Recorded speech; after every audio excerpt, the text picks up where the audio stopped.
down in Miami. I tell you what, this is the class of the Titans right here. I mean, you talk about the fight for AFC East supremacy. You got the hottest team in football coming in the Miami Dolphins with the explosive offense and, the 4x1 team. But they're facing the Buffalo Bills team that don't give up the big plays. Can Tua find a different way? Is more ways to skin a cat? We're going to find out if Tua can skin a buffalo. All right, so let me bring the guys in here and let's focus in on this game because I don't know that we all had it circled before the season began.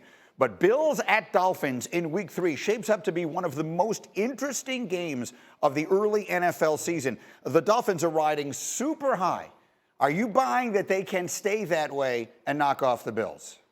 No, I think the Bills are clearly the best team in the National Football League. Josh Allen is like playing out of his mind. The rapport he has with Stephon Diggs, this offense is clicking on all cylinders. And then on the defensive side of football, like bringing over Von Miller has just opened up like everything for everyone. There's a lot of guys getting one-on-one matchups, and they're creating havoc. So, listen, I love what Miami's doing. They're a high-flying team. They're very exciting.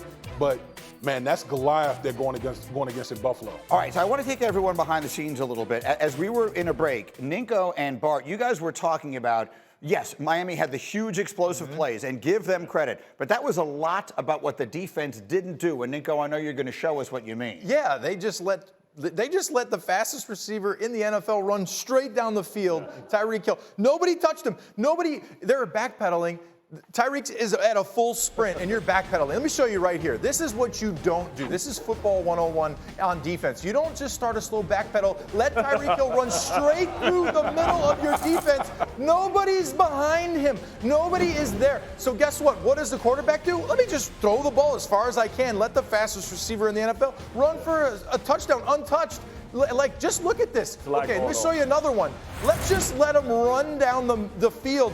Just run. Just go ahead. You run a 4.2, 40. Okay, great. I run like a 4.4. Yeah, you're going to beat me. Okay, let me just try and do that backpedaling. It's not going to work. So if you play the Dolphins, you know that, number one, you do not let that guy run untouched through the middle of your defense, or you will get hurt. See, but this is the issue, right? Because they have two of the fastest guys in football because Jalen Waddle is as well. So the counter to all that, if they put both of them on the same side, now you can't jam a slot receiver. Somebody's going to get the free release. But you have to be physical at the line of scrimmage, keep two safeties over the top, and bracket and double somebody else. And let the skinky beat you. Or you tell the safety, whatever you do, don't let 10 get past you. Because if you do that, it doesn't matter. You're going to – I don't think they know how fast he is. Keep your eyes on your luggage. Watch some tape.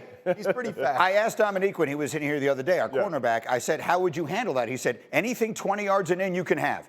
You can have anything you want, less than 20 yards. I'm not letting you get behind me. And so that was inexcusable. The point is it defendable? Can you stop? Because, look, they've got a really smart offensive coach over there, D. Wood. So now he knows what's going to happen. Buffalo's going to have everybody playing off the safeties and everything else. So what do the Dolphins do to counter that against this Buffalo team? Well, listen, I think a lot of it Buffalo saying you're not going to beat us deep. Does Tua and company have enough patience? Right. That's going to be the thing. That's the thing with high-flying offenses. When you're used to scoring quick, fast, in a hurry, when teams say, nope, we're not going to let you beat us deep, like Ninko just showed, do you have the patience to put together 7, 8, 9, 10-play drives? That's going to be the question. We saw it last year because remember last year Tyreek Hill was a member of the Kansas City Chiefs. And the offense struggled early on. It's because they were physical at the line of scrimmage, but they also had safeties deep. They had McCole Harmon as well, who was another fast player. So it can be done, but will you have the discipline?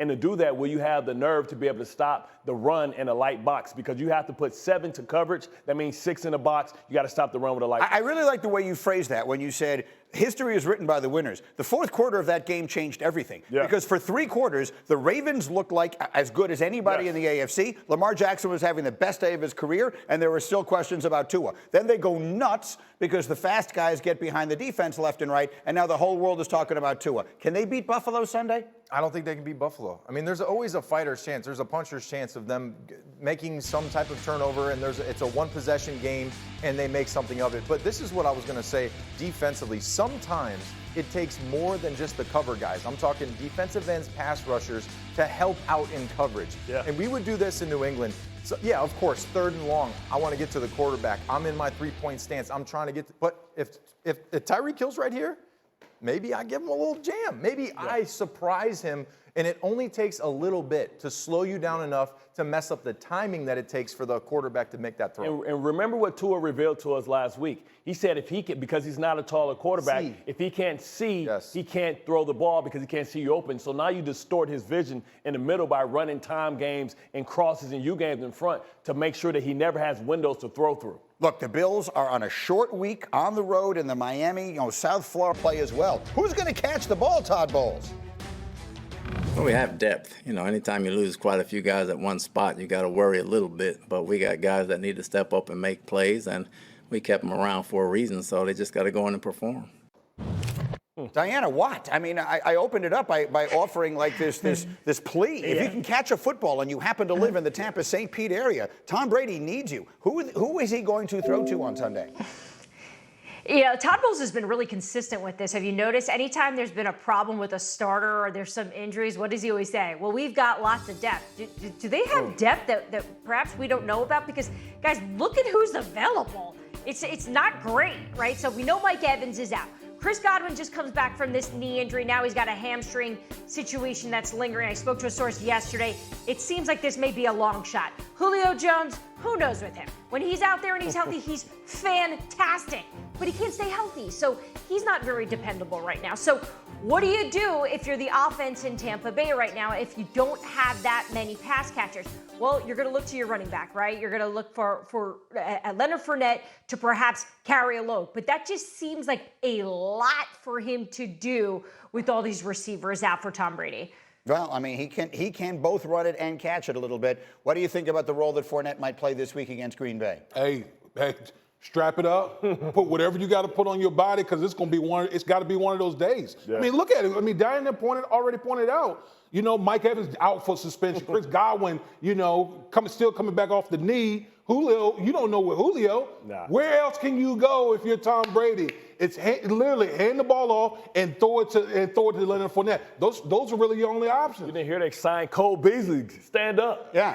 Yeah. I mean, all hands on deck. I mean, they probably got a help wanted ad out there. But when you think about it, this is a bad matchup because Tom Brady, his frustration with Scotty Miller last week. He's in the doghouse, but you have to trust him. Rashad Perriman, he's a guy but you know that these guys are situational type of receivers. So as a defense, you know how to handle that. So it's going to be on Leonard Fournette. It's going to be one of those phone booth type of games. Don't make any mistakes. Hope that But you got Aaron Rodgers on the other side. Right. So he doesn't make a lot of mistakes, and he doesn't have great receivers either. But he knows that he's going to have those receivers for the whole year. You knew you couldn't count on Julio Jones before the season started. You saw the frustration with the Saints last week, and Mike Evans tried to make it fall for the banana in the tailpipe. Right? He thought that he could go and appeal the suspension, and maybe he'll be able to play this week until help can happen. This is the fastest I've ever heard an appeal heard, within a week. Mm-hmm. And, the NFL didn't fall for it. And listen, this is going to be a tough game, and Brady's going to have to pull a rabbit out the hat. Well, look, I mean, last week they were able to win because they kept the game close and they waited for Jameis to make the big mistake. And he did several times over. To Bart's point, if there's one thing Aaron Rodgers doesn't do, he doesn't throw interceptions. So how does your buddy Brady win this game, Ninko, without any of his favorite weapons? Defense.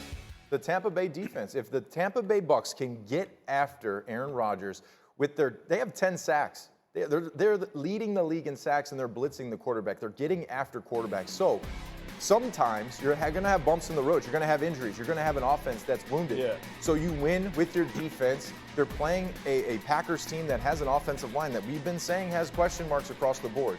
So you have a defense that's playing well. They're getting after the quarterback. I really think they're going to get through this injury bug. It happens. Sometimes during the season, mid-season, end of the season, you'd rather have it happen to you early in the season than late in the season when they're trying to make a playoff. But Green Bay's defense is just as good. Who are you even going to waste Zaire Alexander?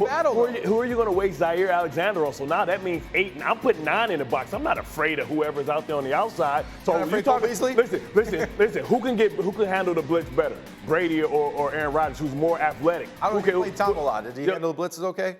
Huh? Did he handle blitzes okay when you were with the Jets? Hold on, hold on, okay. Hold on, Okay. Can't wait. But how many people did we got to him though? And the recipe is if he can't go outside, he has to birth the baby. He can't buy time in a pocket like Aaron Rodgers. Aaron Rodgers is a guy who can beat you with his feet. Like so now I'm blitzing all up the middle because you talk about the Tampa offensive line as well. They're beat up and banged up as well. It's not just a problem at the receiver position. They can't protect time either. You saw him last week. Defensive battle. How about that? It does seem like what it figures to be. I couldn't even get that out. I'm so surprised by it. That in a game between Tom Brady and Aaron Rodgers, it figures to be the defenses that dominate on Sunday in what could be a critical game down the road.